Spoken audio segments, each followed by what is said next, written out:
Chapter two এর topic হচ্ছে গিয়ে global E business and collaboration. ঠিক আছে, যে আমরা গ্লোবালি কিভাবে আমাদের বিজনেস গুলোকে মেনটেন করছি এবং কোলাবোরেশনটা কিভাবে হচ্ছে, এটা নিয়ে হচ্ছে আমাদের সেকেন্ড চ্যাপ্টার। তো এখানে লার্নিং অবজেক্টিভ কি কি আছে? ফার্স্ট হচ্ছে define and describe business processes and their relationship to information system.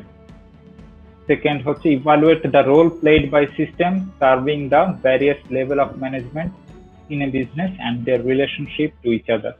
Third one is explain how enterprise applications improve organizational performance.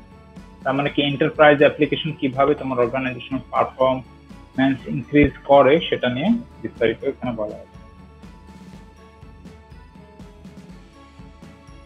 তো এই তিনটা জিনিস কাকে বলে ইম্পর্টেন্ট। ঠিক আছে, business process, business. What is business process? Workflows of material, information, knowledge. ঠিক আছে, workflows of material, information and knowledge কে আমরা বলছি business process. Set of activities and steps may be tied to the functional area or be cross functional. Functional area এর দিকে আমরা কাজ করে থাকতে পারি অথবা cross functional means হচ্ছে various এরিয়াতে আমরা কাজ করে থাকতে পারি। দেন বিজনেস কাকে বলছে? বিজনেস কে বলা হচ্ছে can be seen as collection of business process. আমরা তো অনেকগুলা business process, collection of business process কে আমরা কি বলছি? আমাদের কি বোঝাইছে স্যার? আচ্ছা, ক্রস ফাংশনাল মিন্স হচ্ছে ভ্যারিয়াস এরিয়া। ঠিক আছে, ধরো তুমি টেকনিক্যাল এরিয়া নিয়ে কাজ করছো, আর ক্রস ফাংশনাল মিন্স হচ্ছে টেকনিক্যাল প্লাস হচ্ছে নন টেকনিক্যাল সব এরিয়ার জিনিসগুলোকে একসাথে টাই করাকে আমরা বলছি ক্রস ফাংশনাল। ক্রস প্ল্যাটফর্ম বলতে কি বোঝায় বলো তো? ক্রস প্ল্যাটফর্ম বিভিন্ন ধরনের প্ল্যাটফর্ম একসাথে। হ্যাঁ, ধরো যে উইন্ডোজ একটা প্ল্যাটফর্ম আছে, লিনাক্স একটা প্ল্যাটফর্ম আছে, তাই না? ম্যাক ওএস একটা প্ল্যাটফর্ম। ক্রস প্ল্যাটফর্ম মানে কি সবগুলোর জন্যই কাজ করবে। তো এটাও হচ্ছে মেবি টাইড টু ফাংশনাল এরিয়ার বি ক্রস ফাংশন। তার মানে ক্রস ফাংশন হচ্ছে সব এরিয়ার জন্যই সে একই সাথে সেটাকে বাউন্ড করবে বা টাই করবে। আচ্ছা, বিজনেস প্রসেস এর কালেকশনকে আমরা বলে থাকি হচ্ছে কি বিজনেস। ঠিক আছে, অনেকগুলো বিজনেস প্রসেসের কালেকশনকে বলা হয় business. Business processes may be assets or liabilities. তো একটা বিজনেস প্রসেস কি হতে পারে? অ্যাসেটও হতে পারে, লায়াবিলিটিও হতে পারে।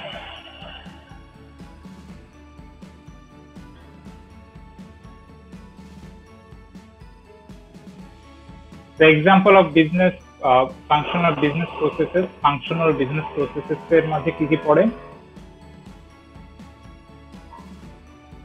ফার্স্ট হচ্ছে কি পড়ো, ম্যানুফ্যাকচারিং এন্ড প্রোডাকশন, দেন হচ্ছে সেলস এন্ড মার্কেটিং, দেন হচ্ছে গিয়ে ফিনান্স এন্ড অ্যাকাউন্টিং। আমরা কিন্তু জেনেছিলাম যে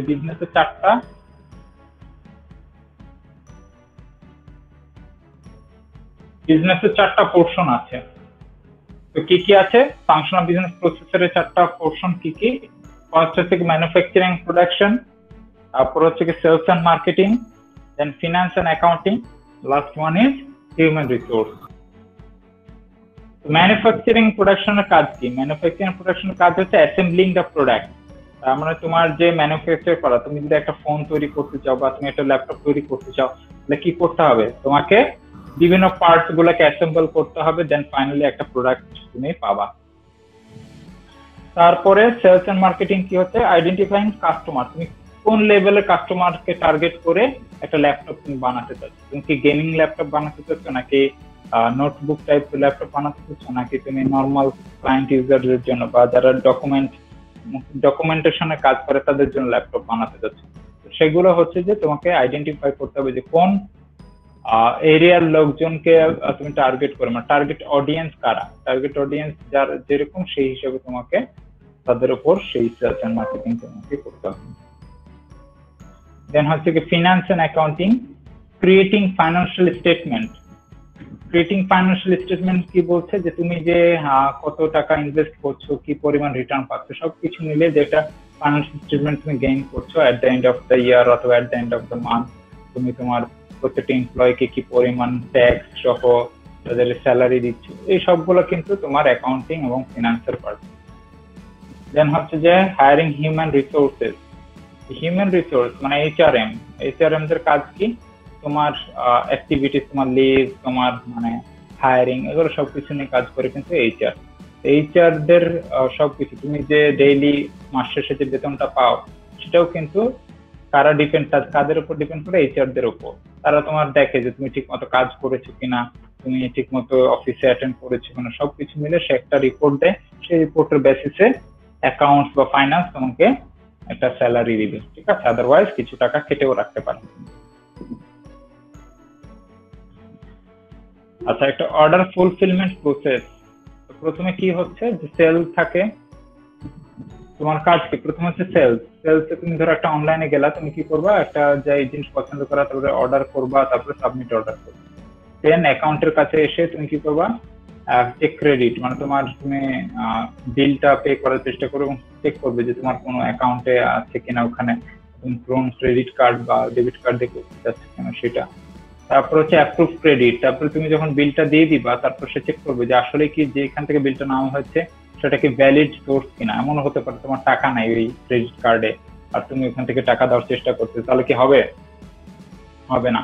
তো you need to have money. এটা অ্যাপ্রুভ হতে হবে যে যেই ব্যাংক বা যে ব্যাংক থেকে টাকাটা উইথড্র হচ্ছে তারা ওখানে দেখবে যে আসলে তোমার অ্যাকাউন্টে টাকা আছে কিনা। যদি না থাকে তাহলে তো আর সে এটা নিতে পারবে না, অ্যাকাউন্টিং থেকে সেটা অ্যাপ্রুভ হবে না। দেন হচ্ছে জেনারেট ইনভয়েস। তারপর তুমি যখন করে ফেলছো সবকিছু, তারপরে আল্লাহ রহমতে সেটা হচ্ছে ক্লোজ হয়ে যাবে, ঠিক আছে? তো জেনারেট ইনভয়েস মিনস হচ্ছে যে তোমার একটা লাস্টে পেমেন্টের জন্য, তোমরা দেখো যে অনলাইনে তো সব করেছো না সবাই? অনলাইন পেমেন্ট কেউ করেছো? অনলাইনে কেনা বেচা কেউ করেছো তোমরা? করার তো কথা সবাই, এভরিওয়ান। ভার্সিটির মেইলে ভার্সিটির টাকায় তো তারা অনলাইনে দিচ্ছে। হ্যাঁ স্যার ভার্সিটির স্যার অ্যাডমিশন ফি এটা তো অনলাইনেই দেওয়া হয়েছে। হ্যাঁ, ইয়েস, হ্যাঁ হ্যাঁ, that's a very good example যে ভার্সিটির যে পেমেন্টটা দিচ্ছে এটা কিন্তু অনলাইনে দিচ্ছে। তো এখান থেকে কিন্তু তোমার একটা ইনভয়েস জেনারেট হচ্ছে যে তুমি কত টাকা বিল পে করলা, ঠিক আছে? দেন হচ্ছে তোমার যখন তুমি সবকিছু কমপ্লিট করে ফেলছো, জেনারেট ইনভয়েস হচ্ছে। আর একটা হচ্ছে যে সেই হিসেবে তুমি যে প্রোডাক্টটা চয়েস করেছো, যেমন তুমি প্রোডাক্ট চাইলে যে আমার একটা গিটার লাগবে, ঠিক আছে? গিটার লাগবে, সেই ওয়াইজ তুমি যে কালার বা যেটা চাচ্ছ কাস্টমাইজ করার জন্য সেই রকম সে করে টোরে অ্যাসেম্বল করবে প্রোডাক্টটা। লাস্টে টাইম অনুযায়ী 7 দিন পর বা 10 দিন পর সেটা প্রোডাক্টটা শিপমেন্টে চলে যাবে। ওকে, গট ইট? এটা হচ্ছে কি একটা অর্ডার ফুলফিলমেন্ট প্রসেস। তাহলে কি যদি পরীক্ষায় আসে যে explain the order fulfilment process by using a diagram, can you explain it? জি স্যার পারবো। তো তুমি আগে ছবিটা আঁকবা, একে যেভাবে প্রসেস ওয়াইজ যাচ্ছে সেটা তুমি এক্সপ্লেন করে দিবে, ঠিক আছে? ছবি সহ আঁকতে হবে? হ্যাঁ, তো এইভাবে আঁকতে হবে, নরমালি আঁকতে দিলেও তো হবে, মানে ফ্লো চার্টের মতো এভাবে? হ্যাঁ, ফ্লো চার্টের মতো আঁকলেও হবে। ইয়েস, ফ্লো চার্টের মতো তুমি এটা এইভাবে আঁকতে পারো, বা ফ্লো চার্টে যদি তোমার মনে হয় যে কমফোর্টেবল, বা যাতে বোঝা যায় যে কোনটা থেকে কোনটা যাচ্ছে। স্যার ইনভয়েসটা আরেকবার একটু বুঝান, জেনারেট ইনভয়েসটা। আচ্ছা, তুমি যখন একটা ধরো দেখাই তোমাকে, তাহলে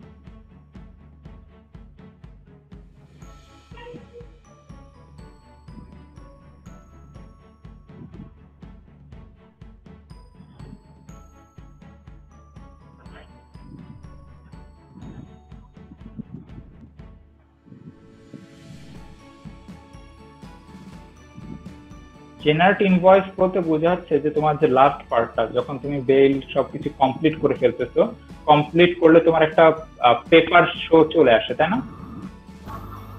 পেমেন্ট সাকসেসফুল এরকম কিছু? হ্যাঁ, পেমেন্ট সাকসেসফুল হয়েছে, তারপর তুমি কোন কোন প্রোডাক্ট কিনেছো, কত বিল হয়েছে, বিলটা কত তারিখে পে করেছো। যেমন তুমি ধরো বিভিন্ন সুপার শপে গেলে লাস্টে তোমাকে একটা কাগজ ধরায় দেয় না? Quantity quality. হ্যাঁ, একটা তোমার ওই যে পেপার বের হয়, ঠিক আছে? যখন তুমি টাকাটা পরিশোধ করলা তখন কিন্তু কম্পিউটার থেকে একটা পেপার বের হয়, তাই না? সেটাকে আমরা বলতেছি কি ইনভয়েস। Got it? আচ্ছা, information technology enhances business processes in two main ways. কোন কোন ওয়েতে? ফার্স্ট হচ্ছে increasing efficiency of existing processes. তার মানে তোমার যে প্রিভিয়াস যে প্রসেস গুলো ছিল সেইখান থেকে আরো বেশি এফিশিয়েন্ট করে তোলে। তারপরে হচ্ছে আরেকটা হচ্ছে enabling entirely new processes that are capable of transforming the business, এবং এটাও হতে পারে যে আমরা আরো নিউ কিছু প্রসেস অ্যাড করে ফেলতে পারি যেটা আমাদের বিজনেসটাকে, পুরাতন বিজনেসটাকে নতুন ভাবে ট্রান্সফর্ম করে গড়ে তোলার সক্ষমতা রাখে। ঠিক আছে, তো এখানে বলা আছে যে change flow of information, replace sequential steps with parallel steps এবং eliminate delays in decision making. তার মানে আমরা যদি আগের থেকে নতুন কিছুতে কনভার্ট হতে চাই, তার মানে আমাদের ফ্লো অফ ইনফরমেশনটা চেঞ্জ করতে হবে। আমরা আগে যেভাবে ইনফরমেশন পেতাম, যা আগে বা যেভাবে ডিসিশন গুলা নিতাম, ইনফরমেশনের বেসিসে আমরা ডিসিশন গুলা নেই নাকি? কি বেসিসে আমরা ডিসিশন নিই? অবশ্যই ইনফরমেশনের বিপরীতে। তো ইনফরমেশন গুলা পাওয়ার ফ্লোটা চেঞ্জ করতে হবে আমাকে। তো আমি যদি পাওয়ার ফ্লোটা চেঞ্জ করতে পারি, যে ইনফরমেশনটা কিভাবে গেইন করছি সেটা যদি চেঞ্জ করা যায়, সেক্ষেত্রে আমরা আরো হয়তোবা ভালো মতো ডিসিশন গুলা নিতে পারবো। আর অবশ্যই আমাদের যে ডিসিশন গুলা নিচ্ছি, ডিসিশন গুলা নেওয়ার ফাঁকে যে আমাদের কোনো ডিলে রাখা যাবে না। ঠিক আছে, যত ডিলে কমানো যায়। যেমন সরকারি জায়গায় গেলে কি হয়, একটা কাজ করতে করতে তার মধ্যে কত ডিলে চলে আসে, তাই না? আর অনলাইনে দেখা যাচ্ছে যদি এমন করে দেওয়া যায়, যেহেতু এটা ম্যানুয়াল প্রসেস সরকারি জায়গায়, এখন যদি অনলাইনে এরকম বলে দেওয়া যায় যে তোমার 2 দিনের বেশি তোমার কাছে ওই ফাইলটা আটকানো থাকতে পারবে না। 2 দিনের বেশি যদি ফাইলটা আটকে থাকে তোমার কাছে, তোমার নামে রিপোর্ট হয়ে যাবে যে তুমি 2 দিনও ফাইলটা চেক করো না। তাহলে কি এটা ইনফরমেশন টেকনোলজির ফলে কি হচ্ছে, তোমার প্রসেসটা পুরাই চেঞ্জ হয়ে যাচ্ছে না? যে কাজটা তুমি আগে 1 মাসও করতে চেতে না, ফাইল আছে তো আছে, পড়ে আছে তো পড়ে আছে, বাট অনলাইনে আসার ফলে যদি এমন হয় যে 2 দিনের বেশি তুমি ফাইল আটকে রাখলেই তোমার নামে ওয়ার্নিং রিপোর্ট চলে যাবে, তাহলে কি তুমি কাজটা করবা নাকি করবা না? কি হবে তোমার?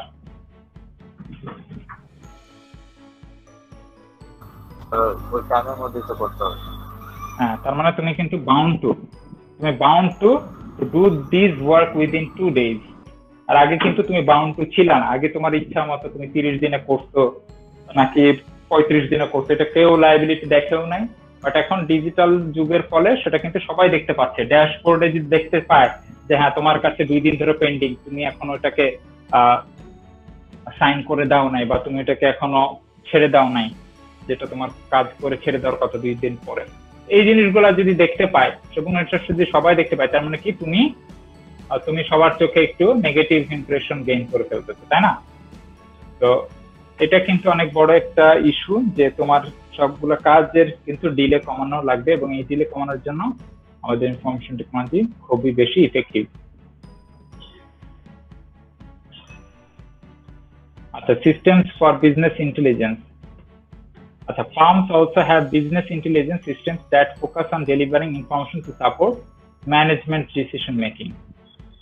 আচ্ছা, firms also have business intelligence system that focus on delivering information to support. আচ্ছা, তো তোমার কি থাকতে পারে একটা বিজনেসের ক্ষেত্রে, তোমার যদি কোনো ডিসিশন মেকিং এ আমি নিতে চাই, সেক্ষেত্রে আমার কিন্তু কিছু ইন্টেলিজেন্স দরকার হবে। সেই ইন্টেলিজেন্স গুলা কোথা থেকে পাবো? সেই ইন্টেলিজেন্স গুলা পাবো আমার বিভিন্ন ইনফরমেশন থেকে, তাই না? ইনফরমেশন গুলোকে আমি ইউজ করে আমরা ট্রাই করবো যে হ্যাঁ আমি 5 বছর পরে বা 10 বছর পরে কি হতে পারে আমার বিজনেসটা, সেই 5 বছর 10 বছরের উপর প্রেডিকশন করেই তো আমি হয়তো বা এখন ডিসিশন নেব, তাই না? আমার যদি মনে হয় যে 10 বছর পরে বাংলাদেশে মোবাইল কোম্পানির কোনো হয়তো ইন্ডাস্ট্রি হবে, তাই না? তুমি যদি এটা প্রেডিক্ট করতে পারো, তাই না? এখনই যদি প্রেডিক্ট করতে পারো, তার মানে তুমি কি করতে পারো, যতগুলা পার্টস আছে সেই পার্টস গুলো কিন্তু পার্টসের তুমি কোম্পানিগুলো খুলে বসতে পারো। তাহলে কি হবে, যখন ওই মোবাইলের কোম্পানিগুলো আসবে তখন কিন্তু তোমার কাছ থেকে পার্টস গুলো তারা নেবে। ঠিক আছে, তো সেই দিকে থেকে তুমি কিন্তু তখন তোমার বিজনেসটা আগায় গেল, যেটা আগে কেউ প্রেডিক্ট করে নাই, বাট তুমি 10 বছর আগে প্রেডিকশন করে ফেলছো, সেক্ষেত্রে কিন্তু তোমাকে ধরতে পারবে না অনেকে, তুমি তখন তোমার বিজনেসটা আগিয়ে যাবে। Got it? তো এই বিজনেস ইন্টেলিজেন্স গুলো কিন্তু আমার বেসড অন ভ্যারিয়াস ইনফরমেশন, যে তোমার আশপাশে কি হচ্ছে, কোন ইনফরমেশন পাচ্ছ কোথা থেকে, না? It is a data and software tool for organizing, analyzing, and providing access to data to help managers and enterprises users make more informed decisions. তো এটা কি হচ্ছে, যে এটা হচ্ছে ডাটা এবং সফটওয়্যার টুল। তো ডাটা গুলোকে ইউজ করে সফটওয়্যার দিয়ে আমি বিভিন্ন ইনফরমেশন গেইন করতে পারছি, এবং এটা আমাদের জন্য ইনফরমেশন নিতে অনেক বেশি অনেক সুবিধা দিচ্ছে। তোমাকে যখন একটা কোনো কিছু দেখায় দেওয়া হবে, যে তোমাকে ধরো বলে দিল যে এইটার ধরো আমরা তো ক্রিকেট খেলা দেখি, তাই না? ক্রিকেট খেলা কি সবাই দেখো? আচ্ছা, কিছু কিছু ভালো ভালো প্লেয়ার আছে যার ধরো যে বিরাট কোহলি বা ধরো আরো যে জন মর্গান, বা ইংল্যান্ডের, বাংলাদেশে ধরো হচ্ছে সাকিব আল হাসান, তো এদের কথা যখন বলা হয় তখন কিন্তু তোমরা ইজিলি বলে ফেলো যে হ্যাঁ এরা খুব ভালো প্লেয়ার। এই ভালো প্লেয়ারটা কিভাবে বলো তোমরা, কি বেসিসে বলো? রানরেট, তারপরে কয়টা সেঞ্চুরি মারছে, কয়টা ফিফটি মারছে, ইনফরমেশন দেখে আর কি। তার কতগুলো 50 আছে, সে তার বোলিং এভারেজ কত, সবগুলো। তার মানে কি এগুলো কি ইনফরমেশন দেখে তারপর তুমি বলতেছে ভালো? কারণ তুমি মুখে মুখে বললা ভালো, হ্যাঁ সাকিব আল হাসান ভালো, সে হচ্ছে যে কন্টিনিউ, মানে তার কোনো ওরকম ভালো অ্যাচিভমেন্ট নেই, তার মানে কি তুমি কি বলতে পারো সে ভালো? না স্যার। না। তার মানে অবশ্যই তুমি যখন একটা বিজনেস তৈরি করতে যাবা বা বিজনেসের পিছনে ইনভেস্ট করতে যাবে, তোমাকে অবশ্যই কিছু ডাটা বা ইনফরমেশনের বেসিসে তোমাকে ডিসিশন নিতে হবে, ঠিক আছে? তোমাকে যদি বলা হলো যেমন আইপিএল এ কি করে, টিম তৈরি করে না বিভিন্ন দেশের প্লেয়ার নিয়ে? জি স্যার। হ্যাঁ, তারা কিভাবে প্লেয়ার গুলাকে সিলেক্ট করে? তাদের বোলিং এভারেজ কোথায়, ব্যাটিং দরকার, আমার কি পরিমাণ বলার আছে, আমাদের ব্যাটসম্যান কেমন লাগবে, সবগুলো কিন্তু তারা ইনফরমেশন গুলো কালেক্ট করেই তারপরে তারা ডিসিশন নেয় যে হ্যাঁ আমার এই প্লেয়ারটা দরকার, আমার বিরাট কোহলিকে দরকার, বা আমার হচ্ছে সাকিব আল হাসানকে দরকার, আমার এরকম এরকম প্লেয়ার দরকার। তারা কিন্তু একটা ডাটার পরিপ্রেক্ষিতে বা ইনফরমেশন পরিপ্রেক্ষিতে কিন্তু ডিসিশন গুলা নেয় যে আমার কোন প্ল্যান নিলে ভালো হবে।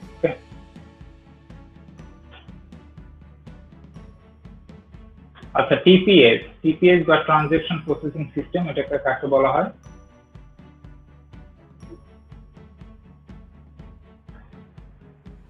টাইপস অফ ইনফরমেশন সিস্টেমের মাঝে পড়া হচ্ছে টিপিএস, তারপরে হচ্ছে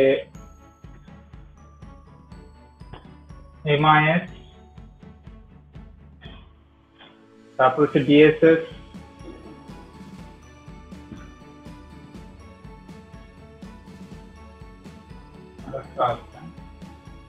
টিপিএস, ডিএসএস,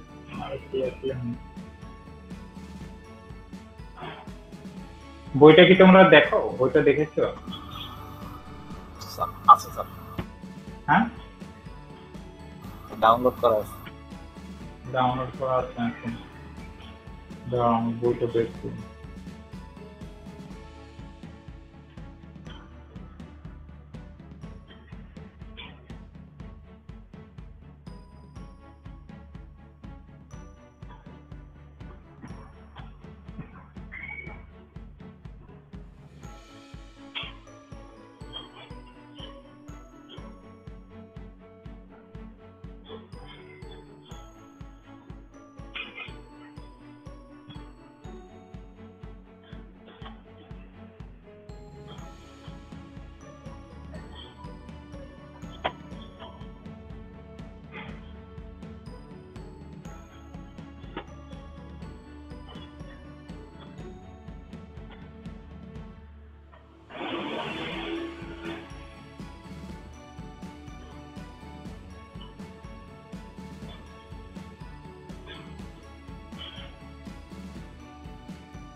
দেখা যাচ্ছে?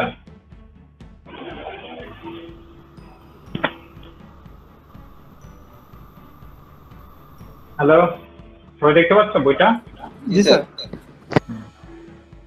এটা হচ্ছে বইটাতে যেখানে দেওয়া আছে, দেখো সুন্দরভাবে দেওয়া আছে টাইপস অফ ইনফরমেশন সিস্টেম। তার মধ্যে কি কি আছে? ফার্স্ট হচ্ছে যে system for difference management group, এটার মাঝে আছে হচ্ছে ট্রানজেকশন প্রসেসিং সিস্টেম। তারপর নেক্সটটাতে গেলে টিপিএস শেষ হলে দেন আসতেছে যে business intelligence system for decision support, এটার মাঝে, বা এটাকে আমরা বলতেছি ডিএসএস। ডিএসএস এর মাঝে কিন্তু আমরা আর একটা ইয়া পাচ্ছি। দেন ডিএসএস এর শেষ হলে দেন আসতেছে হচ্ছে আর কি আছে, ইএসএস আছে। দেন বাকি গেল system for linking the enterprise. তো এটা আমাদের এই যে দেখো চ্যাপ্টার গুলো কিন্তু এটা প্রথম চ্যাপ্টার আমাদের শেষ, এই সেকেন্ড চ্যাপ্টার কিন্তু আমরা পড়ছি গ্লোবালি বিজনেস কোলাবোরেশন।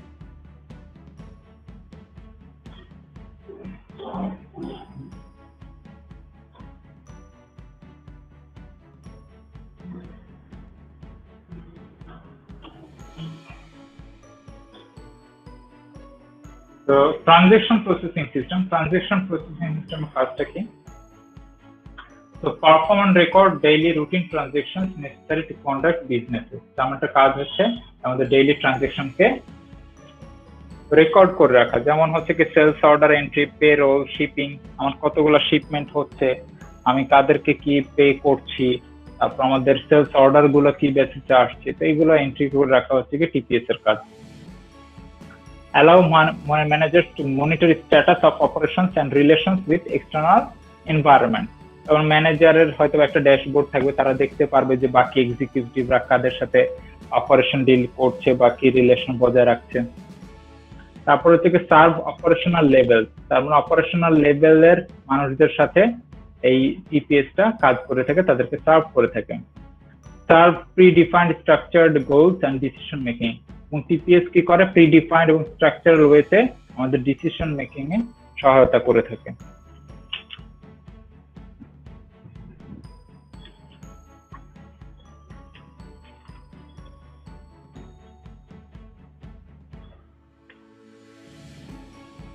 তো একটা টিপিএস এর আমরা ফিগারটা দেখি। পেরোল টিপিএস এর সিস্টেমটা কি করছে যে আমরা হচ্ছে বিভিন্ন জায়গাতে আমাদের এই যে এমপ্লয়ি ফাইল ডাটাবেস থাকছে, এখান থেকে আমরা অনলাইন কোয়েরির মাধ্যমে জানতে পারছি যে আমরা কোন এমপ্লয়িকে কত টাকা পেমেন্ট দিচ্ছি, সে কত তারিখ থেকে কাজ করছে, ঠিক আছে। তো এই জিনিসগুলো থেকে আমরা বিভিন্ন রিপোর্ট ম্যানেজ করতে পারছি, যে আমরা যদি দেখতে চাই কারা হচ্ছে পার্মানেন্ট এমপ্লয়, কারা হচ্ছে টেম্পোরারি এমপ্লয়, সেই ওয়াইজ কিন্তু আমরা বিভিন্ন রিপোর্টও দেখতে পারবো, ঠিক আছে। একটা অর্গানাইজেশনে কে কে আছে, 3 বছরে কে কে ছিল, এইগুলা কিন্তু মাঝে মাঝে আমাদের লিস্ট দরকার হয়, ঠিক আছে। আমরা যখন বিভিন্ন রিপোর্ট পাঠাতে চাই ইউজিসির কাছে, তখন আমরা কি কি কোর্স অফার করেছি বা কাকে কত পেমেন্ট দিয়েছি, কোন ফ্যাকাল্টিদের কে এসেছিল 3 বছরের মাঝে, এই সবগুলো ইনফরমেশন গুলো টিপিএস এর অন্তর্ভুক্ত, পেরোল ম্যানেজমেন্ট গুলা, ঠিক আছে। দেন আসতে হচ্ছে যে এমআইএস কে আমরা কি বলছি, এমআইএস কে বলছে সার্ভ অ্যাজ মিডল ম্যানেজমেন্টের কাজ কি? মিডল ম্যানেজমেন্টের কাজ হচ্ছে provide reports on firms current performance based on data from TPS. তো আমরা যেই ইনফরমেশন গুলো পাবো, ইনফরমেশন গুলো কোথা থেকে পাবো? টিপিএস বা ট্রানজাকশন প্রসেসিং সিস্টেম থেকে যে রিপোর্ট গুলো পাবো, সেইটার উপর বেসিস করে আমরা এই ম্যানেজমেন্ট ইনফরমেশন সিস্টেমটা রান করবো। দেন বলছে provide answers two routine questions with pre-defined procedure for answering them. আচ্ছা, ম্যানেজমেন্ট ইনফরমেশন সিস্টেম কি করবে, যে কিছু রুটিন কোয়েশ্চেন করবে এবং প্রিভিয়াসলি বা প্রি-ডিফাইন্ড প্রসিডিউর অনুযায়ী সেগুলোর অ্যান্সারও দিবে। Typically have little analytic capability.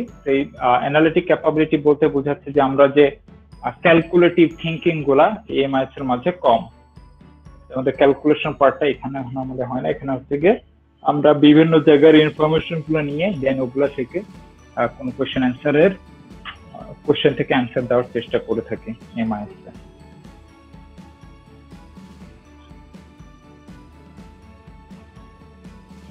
এই সাইডে আমরা দেখতে পাচ্ছি যে টিপিএস, এইটুকু হচ্ছে টিপিএস থেকে হচ্ছে আমরা এমআইএস এর মাধ্যমে, এটুকু হচ্ছে টিপিএস ট্রানজাকশন প্রসেসিং সিস্টেম, আর এটুকু হচ্ছে এমআইএস ম্যানেজমেন্ট ইনফরমেশন সিস্টেম। ঠিক,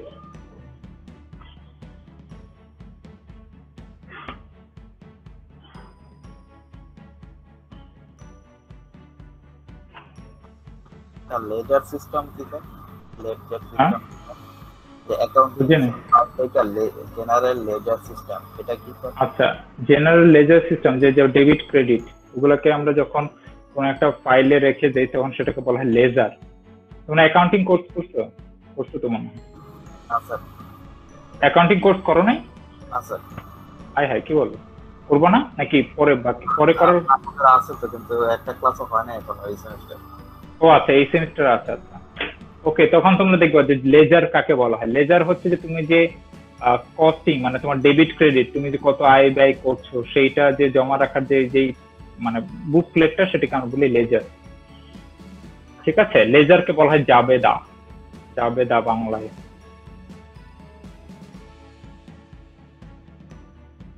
আয় ব্যয়ের যে হিসাব নিকাশটা রাখা হয় সেটাকে বলা হয় লেজার। ওকে। জি স্যার। আচ্ছা, তো এমআইএস এটুক হচ্ছে কি ট্রানজেকশন প্রসেসিং সিস্টেম। এই ইনফরমেশন গুলাকে ইউজ করছে কি এমআইএস। এমআইএস এর কাজ কি? এখান থেকে হচ্ছে সেলস ডাটা কালেক্ট করছে, unit product cost data, product change data, expense data, সবকিছু এমআইএস এর মাধ্যমে রিপোর্ট আকারে যে অনলাইনে ডিসপ্লে করছে আমাদের কাছে। ঠিক আছে, এখান থেকে যা যা আছে সবকিছু আলাদা আলাদা এমআইএস ফাইল হয়ে আমাদের কাছে রিপোর্ট আকারে সেটা অনলাইনে ড্যাশবোর্ডে আমাদের সামনে প্রকাশ করছে। তো ডিজিটাল এই মিডিয়াম হওয়ার ফলেই কিন্তু আমরা সবকিছু রিপোর্ট আকারে জেনারেট করতে পারছি, কখন কোনটা দরকার হচ্ছে, কোথায় কত, এই বছরে কত কস্ট করছি, আগের বছরে কত কস্ট হয়েছিল এই টাইমটাতে, সবকিছু কিন্তু আমরা এই এমআইএস এর মাধ্যমে, যে ফাইলগুলো যেহেতু তোমাদের আছে এখানে, এর মাধ্যমে কিন্তু আমরা রিপোর্ট গুলো বের করে ফেলতে পারছি। এই সিম্পল এমআইএস রিপোর্ট দেখুন, সবগুলো ইনফরমেশন গুলা পেয়ে যাচ্ছে।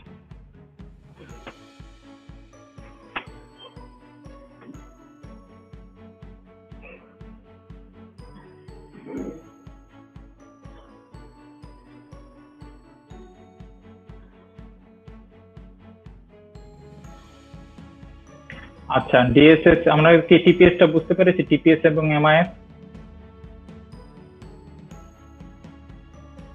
জি স্যার, আরেকবার বলবেন?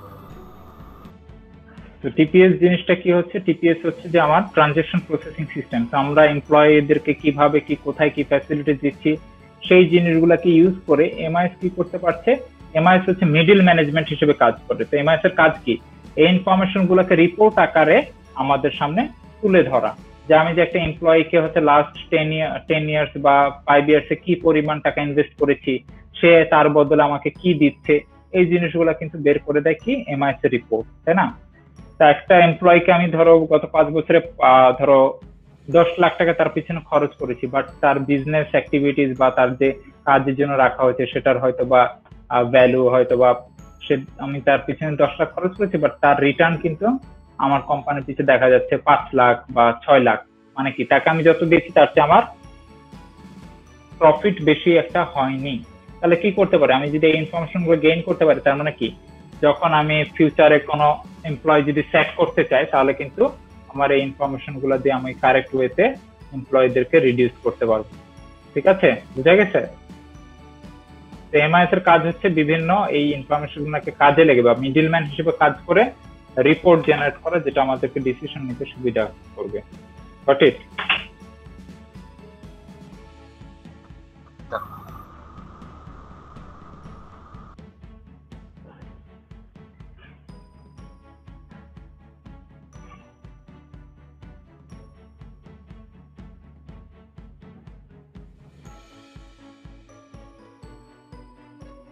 আচ্ছা, তোমরা 5 মিনিট ব্রেকে যাও, ঠিক আছে?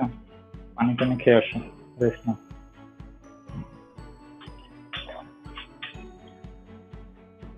5 মিনিট পরে আবার রিজিউম করবো, ঠিক আছে?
হ্যালো,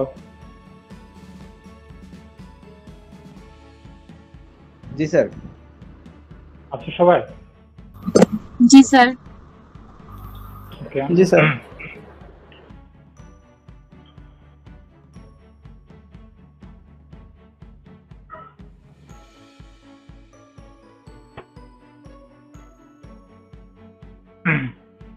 আচ্ছা, এমআইএস নিয়ে কিছু কথা বলি। যেটা হচ্ছে যে এমআইএস জিনিসটা একটু হচ্ছে থিওরিটিক্যাল বেশি, বুঝতেই পারতেছো তাই না?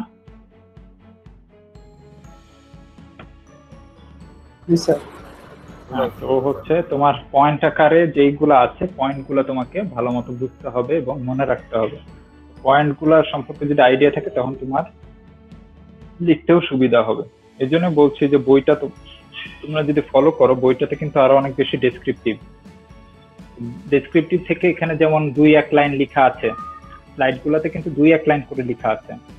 তুমি যদি ফুল, আমি যেগুলো অনেকগুলো মুখে বলছি এই জিনিসগুলা বই তোমার ইলাবোরেটলি বা ডেসক্রিপটিভ বইতে দেওয়া আছে, তুমি সেখান থেকে হয়তো বা ছোট করে তুমি যেভাবে বুঝতেছো সেইভাবে যদি লিখতে পারো then it will be good for you, তাই না? সবার তো বুঝার ক্যাপাসিটি একই রকম না, কেউ হয়তো বা কম পড়ে বুঝে বেশি, কেউ হয়তো বেশি পড়ে বুঝে। তো এই জিনিসগুলোর জন্য বইটা কিন্তু তোমার ফার্স্ট রেফারেন্স। Got it?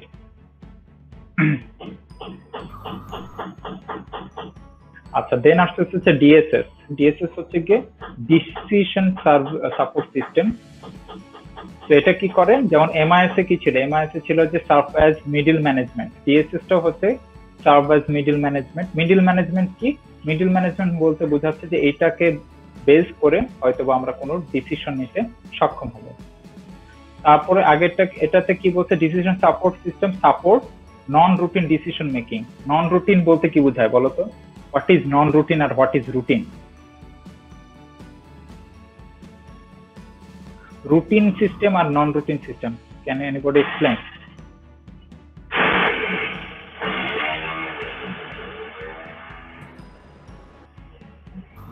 মানে স্যার নির্দিষ্ট সময়ে কোনো ডিসিশন করা, এরকম কিছু হচ্ছে। হ্যাঁ, আর নির্দিষ্ট সময়ের জন্য কোনো ডিসিশন না, ওটা হচ্ছে স্যার রুটিন ডিসিশন।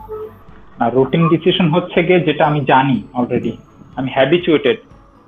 ধরো তোমাকে আমি জিজ্ঞেস করলাম যে তুমি ডেইলি, নর্মালি আমরা কি রুটিন ওয়াইজ যদি চলাফেরা করি, রুটিন ওয়াইজ চলাফেরা করলে আমরা ডেইলি কয়বার মিল নেই? ব্রেকফাস্ট করি, লাঞ্চ করি, ডিনার করি, তাই না? 3টা করি, এটা আমাদের রুটিন। 3 টাইম আমরা খাবার খাই। তারপর আমরা যখন নামাজের কথা যদি ধরি, আমাদের রুটিন ওয়াইজ 5 ওয়াক্ত নামাজ পড়া দরকার, তাই না? তো নন রুটিন বলতে কি বোঝে? নন রুটিন মানে ধরো যে আমার 3 বেলা খাবার খাওয়া উচিত, সেই ক্ষেত্রে যদি আমি আরো রিপিটেশন থাকবে না এরকম কিছু। ধরো আমি যদি আদার্স খাবারও খাই, যেমন হচ্ছে আমি ধরো দুপুরবেলার আগে হয়তো বা চা কফি এগুলা খেলাম, তারপর বিকাল বেলা নাস্তা খেলাম, এগুলো কিন্তু নন রুটিন, বা যেই জিনিসগুলো আমার জানা না, অজানা। ধরো একটা রুটিন সিস্টেম, ধরো আমি জানি যে তোমার এই প্রবলেম হতে পারে, আবার কিছু প্রবলেমস আছে যেটা আসলে আমরা কখনোই ফেস করি না, হঠাৎ হঠাৎ চলে আসে। তো সেইগুলো টাইম গুলাতে যে নন রুটিন মানে যেগুলো আমাদের অজানা, সেইগুলোর সময় কিন্তু এই ডিসিশন সাপোর্ট সিস্টেম আমাদেরকে কি করে, সাপোর্ট দিয়ে থাকে। আচ্ছা, তো এখানে একটা এক্সাম্পল দেওয়া আছে, what is the impact on production schedule if December sales double. ধরো যে আমাদের হঠাৎ করে কি বলে, নর্মালি আমাদের প্রোডাকশন সিস্টেমে ধরো আমরা যেইভাবে ম্যানুফ্যাকচার করে থাকি, হঠাৎ করে আমরা দেখলাম যে যখন ব্ল্যাক ফ্রাইডে আসতেছে, ব্ল্যাক ফ্রাইডে বা বিভিন্ন সেল অফার গুলো আসতেছে, তখন কিন্তু আমাদের প্রোডাকশন আরো বেশি বৃদ্ধি করতে হবে। কেন? তখন আমাদের কাস্টমারদের ডিমান্ড থাকে বেশি। তো সেই ওয়াইজ কিন্তু আমাদের ডিসিশন একটা নিতে হবে যে আমাদের সামনে যে হয়তো বা আমাদের কাস্টমারদের যে প্রেশারটা আসবে বা ডিমান্ডটা ইনক্রিজ হবে, সেই ওয়াইজ আমরা কি ডিসিশন নিতে পারি, কোন প্রোডাক্ট গুলো আমরা বেশি প্রডিউস করতে পারি। এইগুলা কিন্তু এই ডিসিশন সাপোর্ট সিস্টেমের মাধ্যমে হয়ে থাকে। often use external information as well as from TPS and MIS. তো ডিসিশন সাপোর্ট সিস্টেমটা কি করে, এক্সটার্নাল ইনফরমেশন হিসেবে ইউজ করে, যেটা হচ্ছে as well as TPS and MIS। MIS এবং TPS এর সাথে সাথে এটাও এক্সটার্নাল ইনফরমেশন হিসেবে ইউজ করে হয়ে থাকে। তো 2 ধরনের ডিএসএস আছে, একটা হচ্ছে মডেল ড্রিভেন ডিএসএস আর একটা হচ্ছে ডাটা ড্রিভেন ডিএসএস। এটা হচ্ছে কিছু এক্সাম্পল দেওয়া আছে, বইতে আছে এটা। সেখানে দেখো যে একটা এক্সাম্পল দেওয়া আছে। এক্সাম্পলে কি আছে যে voyage estimating decision support system. Voyage estimating means কি? Voyage, what you mean by voyage? Voyage কাকে বলা হয়? যখন আমরা একটা শিপের মাধ্যমে বিভিন্ন দিকে ট্যুর দেই বা এটাকে আমরা কি বলে থাকি, এটা ভয়েজ। ওকে, ভয়েস সাপোর্ট সিস্টেম কি করছে এখানে? যেমন একটা পিসি থেকে সে বিভিন্ন কোয়েরি করতে পারে, যেমন শিপ ফাইল স্পিড, যে একটা শিপের স্পিড কত আছে, তারপরে হয়তো বা পোর্ট ডিস্টেন্স কত, ফুয়েল কনজাম্পশন কত, সবকিছু মিলে আমি কিন্তু একটা ডিসিশন নিতে পারি যে আমার কত দিনে সেটা পোর্টে পৌঁছাবে, তাই না? আমি যখন বিভিন্ন বিদেশ থেকে কোনো ইম্পোর্ট এক্সপোর্ট করে থাকি, তো বিদেশ থেকে যে ইনপুট এক্সপোর্ট গুলো করে থাকি, তো সেগুলোকে আসতে একটা টাইম নেয়, তাই না? আমরা যেমন বাইরে থেকে যে বিভিন্ন আলি এক্সপ্রেস বা হচ্ছে অ্যামাজন থেকে বিভিন্ন কিছু অর্ডার দেই, তো এখানে অর্ডারে বলে দেয় না যে 15 থেকে 40 দিন সময় লাগবে? কেউ দিয়েছে কোনো অর্ডার? দেখছিলাম এরকম অর্ডার দিলে শিপিং একটা সময় দেয়। হ্যাঁ, শিপিং এর একটা সময় দেয়, ঠিক আছে। এখন শিপিং চার্জটা কিসের উপর ডিপেন্ড করে? তোমার যদি কম টাইম, মানে তুমি ধরো 2-3 দিনের মাঝে তোমার শিপমেন্টটা চাও, সেক্ষেত্রে কিন্তু তোমাকে অনেক বেশি পে করতে হচ্ছে। আর তোমার শিপিংটা যদি নর্মাল হয়, হয়তো 15 থেকে 40 দিন, সেক্ষেত্রে কিন্তু তোমার শিপিং চার্জটা অনেক টাইম ফ্রিও হয়ে যায়, আর অনেক টাইম একটু কম, মানে খুবই কম কস্ট নেয়। তো সেই জিনিসগুলো কিসের উপর ডিপেন্ড করে? তুমি কি মাধ্যমে আনতে চাচ্ছ? তোমার প্রোডাক্ট গুলা কি শিপের মাধ্যমে ডেলিভারি হবে? প্রোডাক্ট গুলো শিপের মাধ্যমে ডেলিভারি হবে নাকি প্লেনের মাধ্যমে আসবে? কোনটা কোন বেসিসে আসবে, সেগুলো কিন্তু আমাদের ইফেক্ট ফেলবে যে তোমার প্রোডাক্ট কস্টের উপর। ওকে, তো সেই ডিসিশনটা আমার নিতে হবে কি, যে আমার কোন ডেলিভারি অপশন বা কোন ভয়েসের মাধ্যমে আসবে, সেগুলো বেসিস করে দেন আমি আমার কস্ট কম বেশি আপ ডাউন করতে পারি। মাই গড, তুই যে বাসার পাশে কাজ করে, তোমাকে সাউন্ড পাচ্ছ নাকি? হালকা হালকা তোমার। আচ্ছা, হালকা হালকা, তাহলে বেটার। আচ্ছা, নেক্সট আসতে হচ্ছে আমাদের বিজনেস ইন্টেলিজেন্স। আচ্ছা, বিজনেস ইন্টেলিজেন্সের ক্লাসিফিকেশনটা কিভাবে হয়? যেটা হচ্ছে class of software application to analyze current and historical data to find patterns and trends and aid decision making. আমাদেরকে প্যাটার্ন একটা বের করতে হবে। আমরা সফটওয়্যার অ্যাপ্লিকেশন ইউজ করে আমরা প্যাটার্ন বের করতে চাই যে আমাদের কোন প্রোডাক্টটা এখন মার্কেটে ট্রেন্ড। এখন যদি আমরা চিন্তা করি যে হ্যাঁ, আমাদের মার্কেট এখন চলতেছে হচ্ছে যে অ্যান্ড্রয়েড ডিভাইস, এখন আমি যদি নতুন প্রোডাক্ট বের করি যেটা হচ্ছে উইথাউট অ্যান্ড্রয়েড, জাভা, ঠিক আছে, যেটা প্রিভিয়াসলি অনেক বেশি ইউজ হতো, তাহলে কি সেটা কি আমাদের কাছে প্রফিটেবল হবে? না। আমাদের প্রফিট মেনটেন করতে গেলে আমাদেরকে অবশ্যই ট্রেন্ড ফলো করতে হবে, আমাদের প্যাটার্ন খুঁজে বের করতে হবে, এবং সেই ওয়াইজ আমাদেরকে বিজনেসে ইমপ্রুভমেন্ট করতে হবে। তো used in system that support middle and senior management. তো এই বিজনেস ইন্টেলিজেন্সটা কাদেরকে সাপোর্ট দিয়ে থাকে? একটা মিডল ম্যানেজমেন্টকেও সাপোর্ট দিয়ে থাকে অথবা সিনিয়র ম্যানেজমেন্টকেও সাপোর্ট দিয়ে থাকে। তো এটা হতে পারে ডাটা ড্রিভেন ডিএসএস অথবা এক্সিকিউটিভ সাপোর্ট সিস্টেম বা ইএসএস। ডাটা ড্রিভেন ডিএসএস আমরা কিন্তু এখানে দেখেছিলাম, ডাটা ড্রিভেন ডিএসএস, তাই না? কয় ধরনের আছে? Model driven DSS, data driven DSS. তো এই বিজনেস ইন্টেলিজেন্সে কাজ করে কে কে? ডাটা ড্রিভেন ডিএসএস আর হচ্ছে ইএসএস বা হচ্ছে এক্সিকিউটিভ সাপোর্ট সিস্টেম। আচ্ছা, এক্সিকিউটিভ সাপোর্ট সিস্টেম কাকে বলছে? এটা হচ্ছে কি এক্সিকিউটিভ সাপোর্ট সিস্টেম কাদেরকে হেল্প করে থাকে? Support senior management. এক্সিকিউটিভ কারা জানো? এক্সিকিউটিভ যারা হচ্ছে মিডল ম্যানেজমেন্টের সাথে কাজ করে। আমরা কিন্তু গত ক্লাসে একটা দেখেছিলাম, হায়ারার্কি দেখেছিলাম 1 নাম্বার চ্যাপ্টারে, মনে আছে? একটা পিরামিড শেপের একটা ছিল, ফিগার ছিল, যেটাতে উপরে থাকে, তো সবার উপরে সিইও। প্রথমে থাকে সিইও, তার আন্ডারে থাকে কিছু অ্যাসিস্ট্যান্ট ম্যানেজার বা ম্যানেজার, তার আন্ডারে থাকে কিছু এক্সিকিউটিভ, এরকম একটা ছিল, তাই না? ফার্স্ট হচ্ছে কি সিনিয়র ম্যানেজমেন্ট, তারপর হচ্ছে মিডল ম্যানেজমেন্ট, তারপর হচ্ছে অপারেশনাল লেভেল, তাই না? অপারেশনাল লেভেলের মাঝে ছিল হচ্ছে এক্সিকিউটিভ, তারপর হচ্ছে নলেজ রিসার্চার, ঠিক আছে এগুলো। তো এক্সিকিউটিভ সাপোর্ট সিস্টেম কি বলছে? এক্সিকিউটিভ সাপোর্ট সিস্টেম বলছে যে support senior management address non routine decisions requiring judgement, evaluation এবং ইনসাইট। এটাও কিন্তু নন রুটিন ডিসিশন, যেই ডিসিশন গুলা আমরা আগে হয়তো বা ফেস করি নাই সেই ডিসিশন গুলা নিতে সাহায্য করে। Incorporate data about external events as well as summarised information from internal MIS এবং ডিএসএস। এটা কি করে, এক্সিকিউটিভ সাপোর্ট সিস্টেম হচ্ছে যে আমাদের এমআইএস এবং ডিএসএস থেকে যেই ইনফরমেশন গুলো আছে সেগুলোকে ইনকর্পোরেট করে, মানে কি একসাথে করে দেন একটা ডিসিশন নিতে সক্ষম হয়। একটা এক্সাম্পল দেওয়া আছে, এক্সাম্পলটাতে কি দেওয়া আছে, digital dashboard with real time view of firms financial performance, working capital, account receivable, account payable, cash flow, etc inventory. এইটা দেখে আমরা কিন্তু এক্সিকিউটিভ সাপোর্ট সিস্টেম বা এটা থেকে আমাদের ডিসিশন নিতে সুবিধা হয়। যেমন আমাদের তুমি যদি ধরো আমাদের কাছে যখন আমরা ইউক্যামে ঢুকলে যদি আমি তোমাদের একটা চার্ট দেখতে পাই যে কে কতদিন অ্যাবসেন্ট ছিল, কে কতদিন প্রেজেন্ট ছিল না, বা হচ্ছে কার এক্সামের রিপোর্ট কেমন, সেইটা যদি দেখতে পেতাম বা কোনো একটা গ্রাফ আকারে দেখানো যেত, তাহলে কিন্তু আমার ইভালুয়েট করতে ভেরি ইজি হতো যে কাকে কিভাবে আমার টেক কেয়ার করতে হবে, তাই না?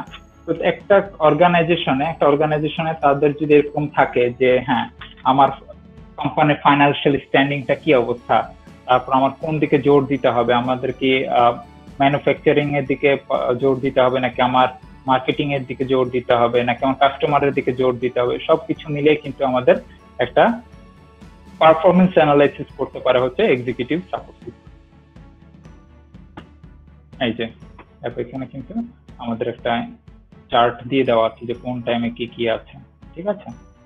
চার্টগুলো দেখে কিন্তু আমি বুঝতে সক্ষম হব যে আমার এখানে দেখো কোন সালে কত পরিমাণ রেভিনিউ আমরা ইনকাম করেছি। এগুলো দেখে আমাদের বোঝা সম্ভব যে আসলে আমাদের কি প্রফিট হচ্ছে নাকি লস হচ্ছে, আগের বছরের চেয়ে আমরা কি ইমপ্রুভ করছি নাকি করছি না।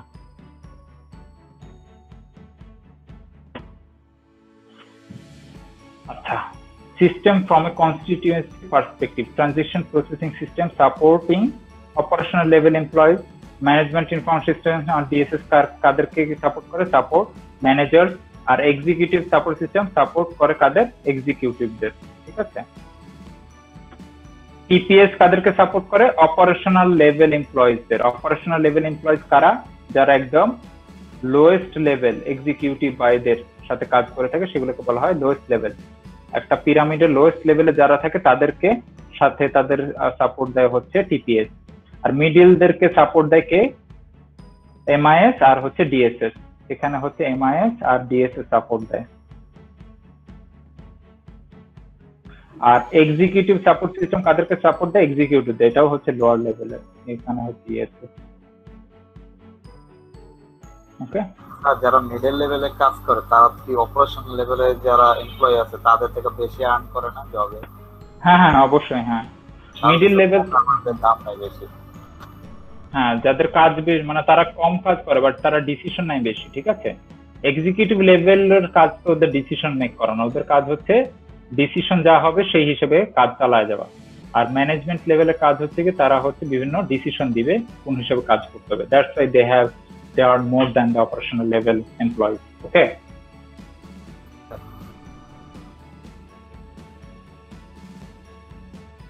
আচ্ছা, তারপর কি বলা হয়েছে, relationship of system to one another. তো টিপিএস ফুল ফর্ম কি, ট্রানজেকশন প্রসেসিং সিস্টেম।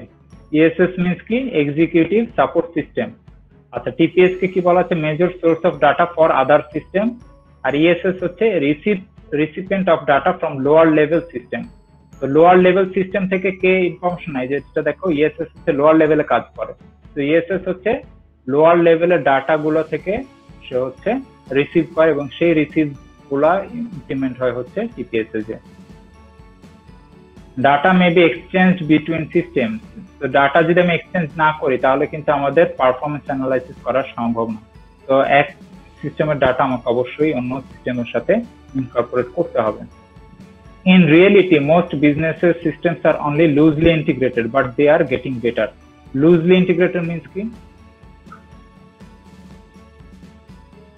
হয়তো আমরা কোনোটার ভ্যালু নিতেও পারি, কোনোটা ডাটা নিতেও পারি, নাও নিতে পারি, but this are getting better. তার মানে আমরা এখন কি করার চেষ্টা করতেছি, আমরা চেষ্টা করতেছি সবগুলা ডাটা যাতে একসাথে থাকে, মানে কি কাপড়, লুজলি কাপড় আর হচ্ছে কাপড়। লুজলি কাপড় মিনস হচ্ছে একটার সাথে আর একটার হয়তো বা লিঙ্কেজ অলওয়েজ নাও থাকতে পারে, আর ইন্টিগ্রেটেড মিনস হচ্ছে যে আমার অলওয়েজ সেটা একসাথে থাকবে, ফিক্স থাকবে এবং একই সাথে আমরা সবগুলো ইনফরমেশন গেইন করতে পারবো। এখানেও একটা কেস স্টাডি দেওয়া আছে, আগের একটা কেস স্টাডি দেখেছিলাম ইউপিএস এর, এটাও একটা কেস স্টাডি আছে Domino's pizza. Domino's sizzles with pizza tracker. কি বলছে, describe Domino's business model and business strategy, what challenges it facing. তো বইতে দেখবা ডোমিনোজ পিজা নিয়ে একটা হয়তো কেস স্টাডি আছে, হয়তো না আছে।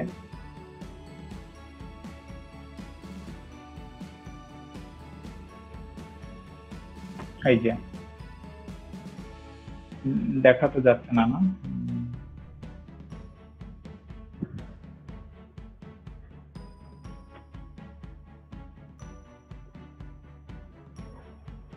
দেখতে পাচ্ছ?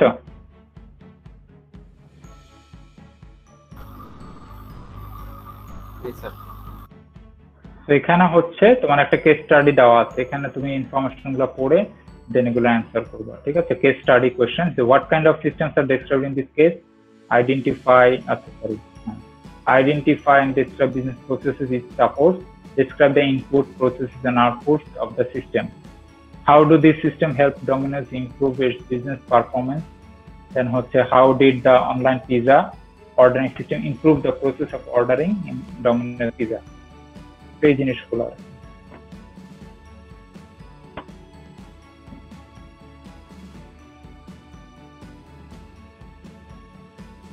ঠিক আছে, এগুলো কেস স্টাডি কোয়েশ্চেন।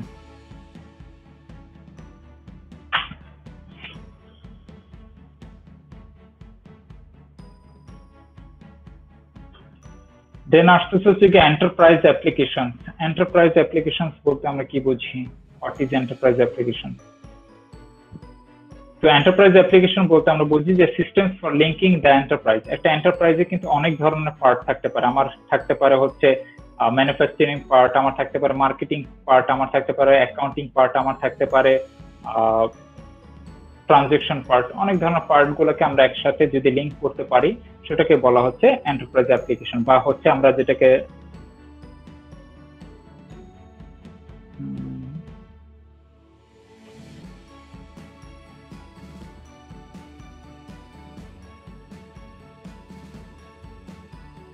আমরা এন্টারপ্রাইজ সফটওয়্যার সলিউশন বলে থাকি না?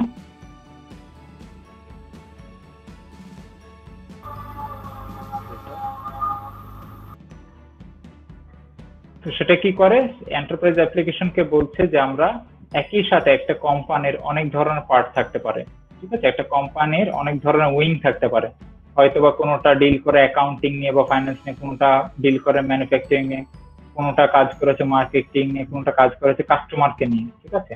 কোনোটা কাজ করা হচ্ছে পেমেন্ট নিয়ে, ঠিক আছে? এই সবগুলাকে আমি যদি একত্রে করতে চাই সেক্ষেত্রে আমরা সেটাকে বলে থাকি যে enterprise application. Plan functional areas, execute business processes across firm, include all levels of management। তার মানে কি, তোমাদের ক্ষেত্রেই দেখো, তোমাদের যে ইউক্যামটা আছে, ইউক্যামে অনেক ধরনের পার্ট আছে না? স্টুডেন্ট হিসেবে যখন ঢুকো তোমাদের কি কি পার্ট আছে বলো তো? তোমরা সেখানে পেমেন্ট করতে পারছো, তোমরা সেখানে তোমাদের রুটিন দেখতে পারছো, রুটিন একটা পার্ট, পেমেন্ট একটা পার্ট, তারপর তোমরা যে এক্সামের গ্রেডিং দেখতে পারছো সেটা কিন্তু আলাদা পার্ট, তাই না? একটা হচ্ছে গিয়ে এক্সাম কমিটির পার্ট, একটা হচ্ছে গিয়ে অ্যাকাউন্টিং এর পার্ট, একটা হচ্ছে তোমার পার্সোনাল পার্ট। সবগুলো কিন্তু যখন আমরা একই অ্যাপ্লিকেশনে দেখতে পাচ্ছি তখন সেটাকে বলতে পারছি যে এন্টারপ্রাইজ সলিউশন বা এন্টারপ্রাইজ অ্যাপ্লিকেশন।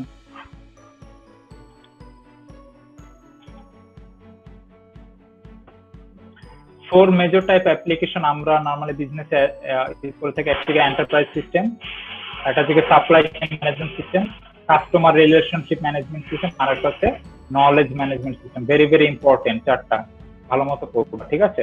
কি কি অ্যাপ্লিকেশন সিস্টেম আছে।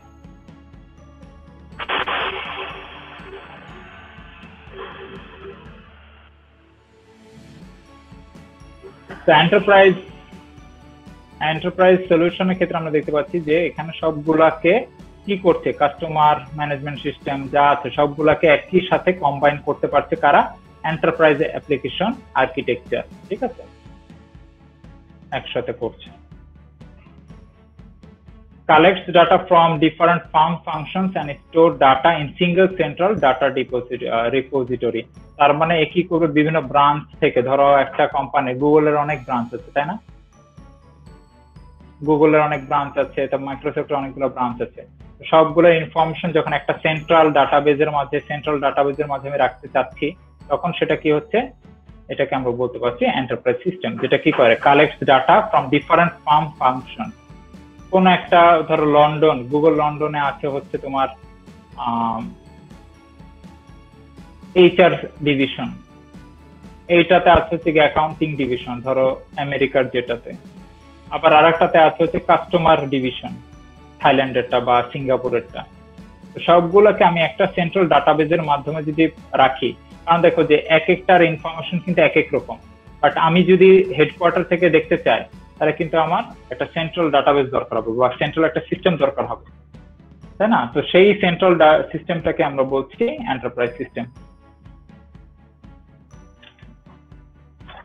যখন একটা সেন্ট্রালাইজ সিস্টেম থাকে তখন সেখানে সুবিধা কি হয়, যে resolve problems of fragmentation means কি, ধরো যে এক একটা এলাকায় যদি এক এক রকম কাজ চলে, তাই না, কাজ চলে কি হবে, এক একটা ইনফরমেশন এক এক রকম হয়ে যাবে, এক একটা ইনফরমেশন এক এক রকম হয়ে গেলে আমাদেরকে হয়তো সেগুলা থেকে ভালো মতো কোনো রিপোর্ট জেনারেট করতে অসুবিধা তৈরি হতে পারে। এই জন্য আমাদের ডাটাগুলা যাতে এক এক রকম না হয়, সেই জন্য আমরা একটা সেন্ট্রাল ডাটাবেস বা একটা সেন্ট্রাল সিস্টেম তৈরি করি, যার ফলে সবগুলা ইনফরমেশন একই রকম ভাবে আমাদের একটা সেন্ট্রাল সিস্টেমে স্টোর করা যায়। তারপরে দেখা যাচ্ছে রিডান্ডেন্ট ডাটা সেট, কারণ দেখা যাচ্ছে এইটাতেও যে ইনফরমেশন আছে এটাতেও সেই ইনফরমেশন আছে, তো দুইটাতেই সেম ইনফরমেশন রাখার দরকার আছে আমাদের না। সেটা যদি আমি একটা সেন্ট্রাল জায়গায় রাখি তাহলে কিন্তু আমাদের এইখানেও সেম ডাটা রাখার দরকার, এখানেও না। এটা যদি আমি একটা ডাটাবেজে রাখি তাহলে কিন্তু আমি এইখান থেকেই সবগুলা কি করতে পারবো, সার্চ দিয়ে বা মানে যখন দরকার হবে ট্রাভার্স করে ফেলতে পারবো। আচ্ছা, এটা কি সুবিধা দেয়, এনাবল করে আমাদের কোঅর্ডিনেশন অফ ডেইলি অ্যাক্টিভিটিস। একটা সেন্ট্রাল সার্ভার থাকলে কি হয়, আমি কোঅর্ডিনেট করতে পারবো যে কে কি করছে, সবকিছু আমার একই সাথে মনিটর করতে পারবো। Efficient response to customer order, তার মানে কি করতে পারবো, আমার একটা সেন্ট্রাল সিস্টেম থাকলে আমাদের সুবিধা হবে যে কাস্টমারদেরকে হ্যান্ডেল করতে, ঠিক আছে। যেমন আমরা যখন গ্রামীণ ফোনের কাস্টমার কেয়ারে ফোন দেই, তাই না, তারা আমাদের সব ইনফরমেশন জানে না, জিজ্ঞেস করে যে আপনার নাম কি, আপনার মায়ের নাম কি, তারা কিভাবে এটা পায় ইনফরমেশনটা, তাদের কাছে একটা সেন্ট্রাল ডাটাবেস থাকে। তুমি চট্টগ্রাম থেকে ফোন দিলেও যে ইনফরমেশন তার সে দেখতে পারবে, তুমি ঢাকা থেকে ফোন দিলেও সে সেই ইনফরমেশন দেখতে পারবে। কারণ কি, সবগুলো ইনফরমেশন একটা সেন্ট্রাল ডাটাবেজে তাদের কাছে রাখা আছে। দ্যাটস ওয়াই তুমি যেই প্রান্ত থেকে বাংলাদেশের থেকে ফোন দাও না কেন, they can easily find out your information using that central system বা এন্টারপ্রাইজ সিস্টেম। দেন আসতেছে হচ্ছে গিয়ে supply chain management system. Supply chain management সিস্টেমের কাজ কি, সেটা হচ্ছে manage firms relationship with supplier. তো সাপ্লায়ারদের সাথে রিলেশনশিপ রক্ষা করার কাজ হচ্ছে সাপ্লাই চেইন ম্যানেজমেন্টের। এরা কিভাবে ইনফরমেশন গুলো শেয়ার করে, orders, production, inventory levels, delivery or products and services. তার মানে আমি কখন কি অর্ডার দিচ্ছি, কখন আমাদের ইনভেন্টরি শেষ হয়ে যাচ্ছে, কতটুকু আছে, ঠিক আছে। আমার ধরো টিভি খুব বিক্রি হচ্ছে, টিভি অনেক বিক্রি হচ্ছে, তো টিভি বিক্রি হচ্ছে তার মানে কি, বিক্রি হওয়া মানে কি আমাদের ইনভেন্টরি লেভেল হয়তো বা 6-7 দিনের মধ্যে জিরো হয়ে যেতে পারে। সেই ক্ষেত্রে আমাদের সাপ্লায়ারদেরকে ওইভাবে আইডিয়া দিয়ে দিতে হবে যে আমাদের সাপ্লাই কমে যাচ্ছে বা ইনভেন্টরি লেভেল কমে যাচ্ছে, তোমরা আমাদেরকে আরো ইনভেন্টরি দাও। গোল কি, right amount of products to destination with least amount of time and lowest cost. তো আমাদের যদি সাপ্লাই চেইন ম্যানেজমেন্টের মাধ্যমে আমরা অর্ডার কোথায় কি দিতে হবে, এখন আমি চাচ্ছি আমার হচ্ছে মিরপুরের এলাকায় 10টা অর্ডার আছে, আর হচ্ছে গুলশান এলাকায় 2টা অর্ডার আছে। তার মানে কি, আমি কি 10টা অর্ডারকে আলাদা আলাদা ভাবে দিব? মিরপুর এলাকার যে অর্ডার গুলো আছে তাকে তো আমি একবারেই দিয়ে দিতে পারি, তাই না, একটা ডেলিভারি ম্যানকে। আর গুলশানে যে 2টা অর্ডার আছে সেটা আর একটা ডেলিভারি ম্যানকে দিয়ে দিতে পারি। এখন আমি যদি 10টা অর্ডার 10 জন মানুষকে দিয়ে পাঠাই, তাহলে কি এটা আমার জন্য কি হবে, টাইমের একটা ফ্যাক্ট হবে, আমাদের অনেক বেশি কষ্ট দিতে হবে, প্রত্যেকটা ডেলিভারি ম্যানকে আলাদা আলাদা আমাদের চার্জ দিতে হবে। তো এই জিনিসগুলা ফাংশনালিটি বা এই জিনিসগুলার ইজি করার জন্য আমরা কি ইউজ করে থাকি সেটা হচ্ছে সাপ্লাই চেইন ম্যানেজমেন্ট সিস্টেম, যে কোথায় কি আমার সাপ্লাই দরকার।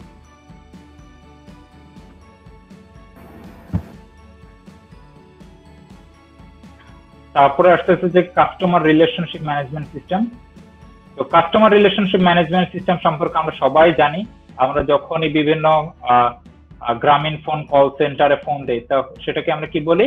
Customer relationship management. তারা আমাদেরকে বিভিন্ন তথ্য দিয়ে হেল্প করে, বা আমাদের যে প্রবলেম গুলো আছে সেই প্রবলেম গুলো শুনে সলিউশন দেওয়ার চেষ্টা করে। তো সেই সলিউশন গুলো কিসের মাধ্যমে হয়ে থাকে? সেটা হয়ে থাকে হচ্ছে কাস্টমার রিলেশনশিপ ম্যানেজমেন্ট সিস্টেমের মাধ্যমে। তারা আমরা যখনই ফোন দিই তাদের কাছে, তারা আমাদের সব ইনফরমেশন, আমাদের সিমের যা যা ইনফরমেশন আছে, যা যা তাদের দরকার, সব ইনফরমেশন গুলা তারা তাদের এই সফটওয়্যারের মাধ্যমে দেখতে পায়। তো এই দেখার ফলে আমাদেরকে তাদের সলিউশন দিতে সুবিধা হয়। তুমি যদি বলে বসো যে ভাই আমি তো 10 মিনিটে 100 টাকা কেটে ফেলছে, এটা কি আসলে ট্রাস্টেবল? অনেকে কিন্তু বলে যে আমি 10 মিনিট কথা বলছি, আমার 100 টাকা ছিল, 100 টাকা চলে গেছে। Is it really trustable? এটা কিন্তু কাস্টমার ম্যানেজমেন্ট সিস্টেম তারা কিন্তু দেখবে আগে যে আসলে কি 10 মিনিটে 100 টাকা কেটে ফেলছে কিনা। যখন দেখবে যে না আসলে কেটে ফেলছে, তখন তারা বলবে যে হ্যাঁ উই আর সরি, আমরা দেখছি কি করা যায়। বাট তুমি একটা বোগাস কথা বললা যে হ্যাঁ আমার 10 মিনিটে 100 টাকা কেটে ফেলছে, বাট তোমার যে আসলে অন্য জায়গা থেকে চার্জ কাটতেছে তুমি সেটা জানো না, আর বলে বসলা যে কল করতে দেখে 10 মিনিট 100 টাকা কেটে ফেলছে। এটা কি ওরা এটা আগে দেখবে সিস্টেম থেকে, কাস্টমার রিলেশনশিপ ম্যানেজমেন্ট সিস্টেম থেকে দেখবে, দেন সেই হিসাবে তোমাকে কোনো সলিউশন দিবে। Got it? স্যার নেক্সট আসতেছে হচ্ছে কি knowledge management system. Knowledge management সিস্টেমের কাজ কি? Support processes for acquiring, creating, storing, distributing, applying, integrating knowledge.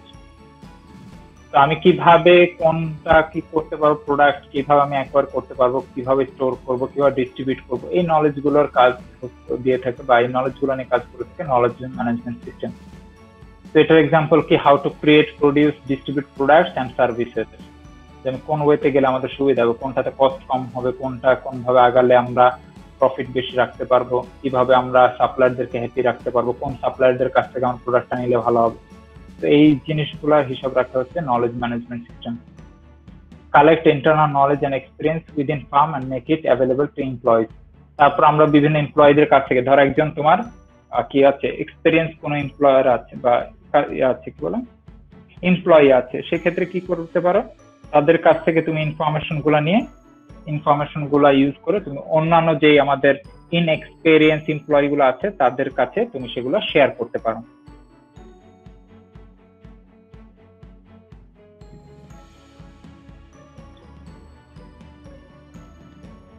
Alternative tools that increase integration and expedite the flow of information, একটা হচ্ছে কি ইন্টারনেট আর একটা হচ্ছে এক্সট্রানেট। ইন্টারনেট কোনগুলোকে বলা হয়? যেগুলো খালি আমাদের ইন্টারনাল কোম্পানির এমপ্লয়িরা যেটা ব্যবহার করতে পারে, ঠিক আছে, যেটা আউটসাইড থেকে অ্যাক্সেসেবল না। যেমন ইউক্যান কি অন্য ইউনিভার্সিটি কে অ্যাক্সেস করতে পারবে? তোমাদের ইউক্যান? না স্যার। এটা তো জাস্ট ইউআইটিএস এর জন্যই সীমাবদ্ধ না। তো এটা কি করতে পারছো তুমি? কিন্তু এই যে আমাদের যে অর্গানাইজেশন ইউক্যামটা আমাদের অর্গানাইজেশনের মাধ্যমে সীমাবদ্ধ, তো সেটাকে আমরা বলে থাকি ইন্ট্রানেট। আর এক্সট্রানেট হচ্ছে company website accessible externally only to vendors and supplies. External কারা ইউজ করতে পারে? ধরো সাপ্লায়াররাও ইউজ করতে পারছে, বিভিন্ন ভেন্ডর ইউজ করতে পারছে, তাই না? আমি ব্যতীত অন্যরাও কিন্তু ইউজ করতে পারছে, সেই ক্ষেত্রে ওটাকে আমরা বলে থাকি এক্সট্রানেট। ই বিজনেস, ই কমার্স, ই গভর্নমেন্ট। ই বিজনেস কোনটাকে বলা হয়? ডিজিটাল টেকনোলজি ইউজ করে যেটাকে আমরা তৈরি এখন বিজনেস পলিসিতে রূপান্তরিত করছি, সেগুলোকে বলা হচ্ছে যেটাকে জি business. So use of digital technology and internet to drive major business processes. তো আমরা যদি কোনো business processes internet technology use করে ব্যবহার করে থাকি সেটাকে বলা হচ্ছে ই বিজনেস। আর ই বিজনেসের সাবসেট হচ্ছে ই কমার্স।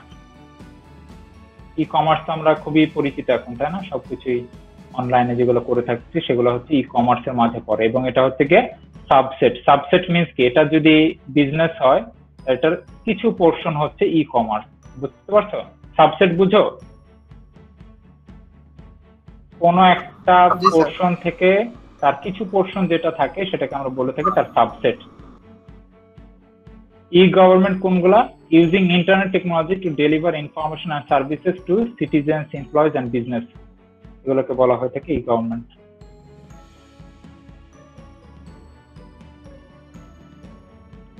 তারপরে হচ্ছে যে technologies for collaboration and team work. তো আমরা তো এখন বুঝতেই পারছি যে আমাদের নর্মাল টেকনোলজিতে কিভাবে টিম ওয়ার্ক করতে সক্ষম। আমরা যেমন গুগল ক্লাসরুম ইউজ করছি, আমরা যেমন এই যে গুগল মিট ইউজ করছি পড়াশোনা করার ক্ষেত্রে, তো সেরকম তো কিভাবে আমরা কোলাবোরেট করতে পারি একটা বিজনেসের ক্ষেত্রে, তো আমরা যে Microsoft share point, lotus note, এগুলো অনেক কিছু ইউজ করে আমরা আমাদের টিম ওয়ার্ক বা কোলাবোরেশন গুলো চালিয়ে যেতে পারি।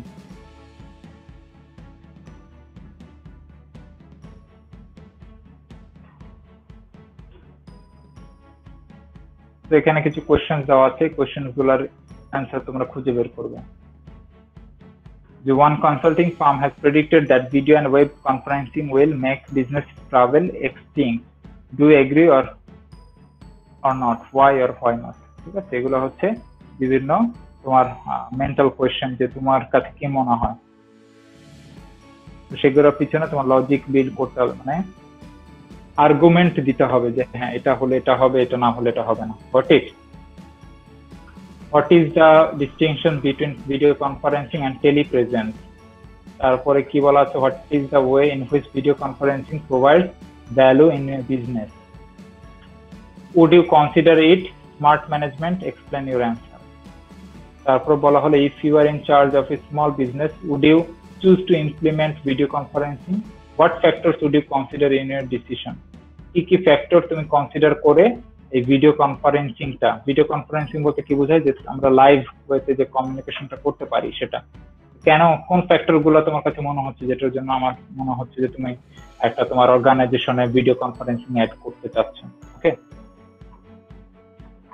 তো আমাদের কিন্তু চ্যাপ্টার 2 এরও মোটামুটি মানে চ্যাপ্টার 2 অলরেডি ফিনিশ হয়ে গেল। ওকে, আমরা অনেক দ্রুতই আগাচ্ছি মনে হচ্ছে।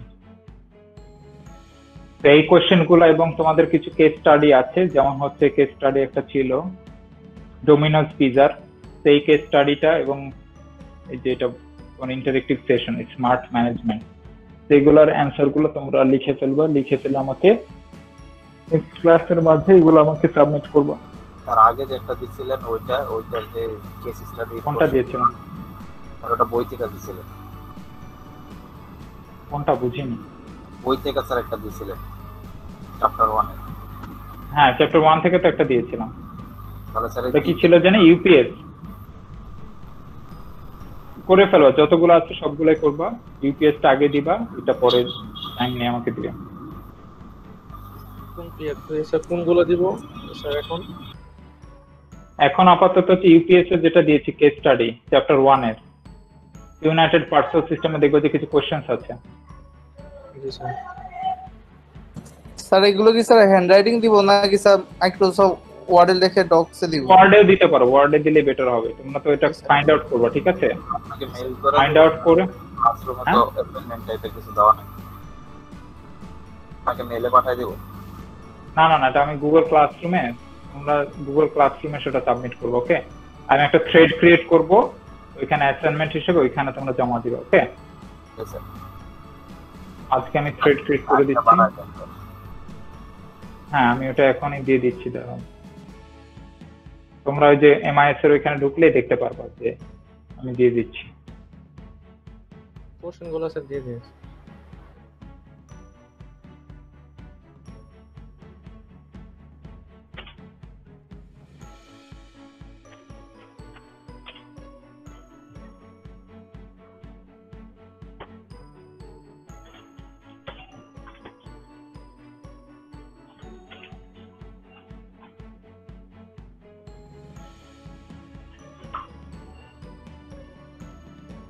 স্যার কোশ্চেন গুলা সহ দিয়ে দিলে ভালো হইতো।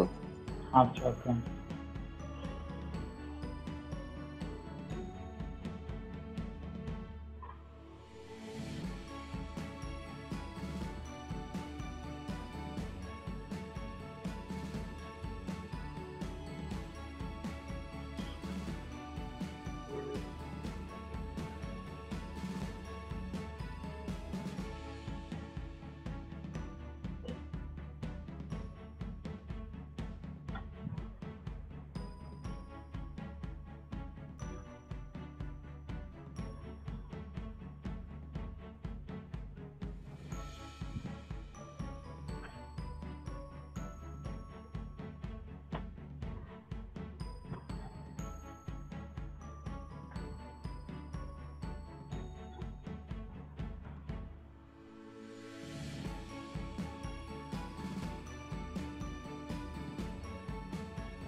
ওকে, অলরেডি দিয়ে দিচ্ছি আমি অ্যাসাইনমেন্ট হিসেবে। ওকে,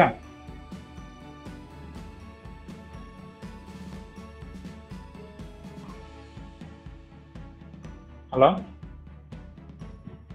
জি স্যার। দেখো তোমরা এখানে গেলে পাবা এখন। আচ্ছা, এখন প্রেজেন্ট কে কে আছো? Zahidul Islam absent. Shuvo, present sir. Atul, yes sir. Musharrat Tasnim, Humayun Akter Shakil, Nazmul Islam, present sir. Jabir, yes sir. Shihabul Ahmed, Shihabul Ahmed নাই। আয়েশা আক্তার,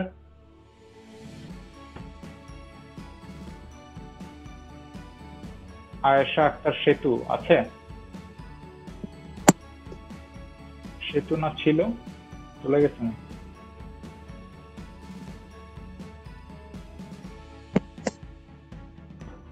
আচ্ছা, দেন হচ্ছে নূর আফতারি নওরি, প্রেজেন্ট স্যার। শহীদুল ইসলাম, শহীদুল ইসলাম আছে? Amita Akter Badhon, yes sir. Rashik Noor, yes sir. Syeda Ananna Mahmud, yes sir. Ibne Newaz, yes sir. Obaidur Rahman, Shoaib Ilias, sir সেতুর পাশে নেট চলে গিয়েছে। আচ্ছা, তারপর হচ্ছে ডাটাগঞ্জ বক্স তাসনিয়া হুমায়রা। Present sir. ওকে,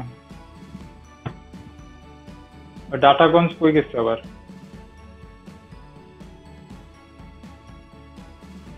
ও আসে হঠাৎ করে, আবার হঠাৎ করে চলে যায়।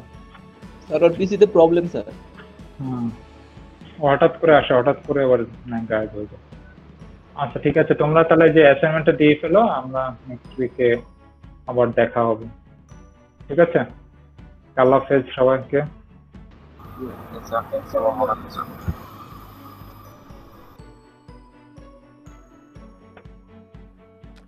স্যার অ্যাসাইনমেন্ট গুলো স্যার খাতায় লিখলে হয়, এসব হবে না? হ্যাঁ, কি হাতে? জি স্যার, খাতায় লিখে। হাতে লিখো, যাতে লিখো ওটা পিডিএফ করে আমাকে দিবা, ঠিক আছে? আচ্ছা স্যার। ওকে, আসসালামু আলাইকুম।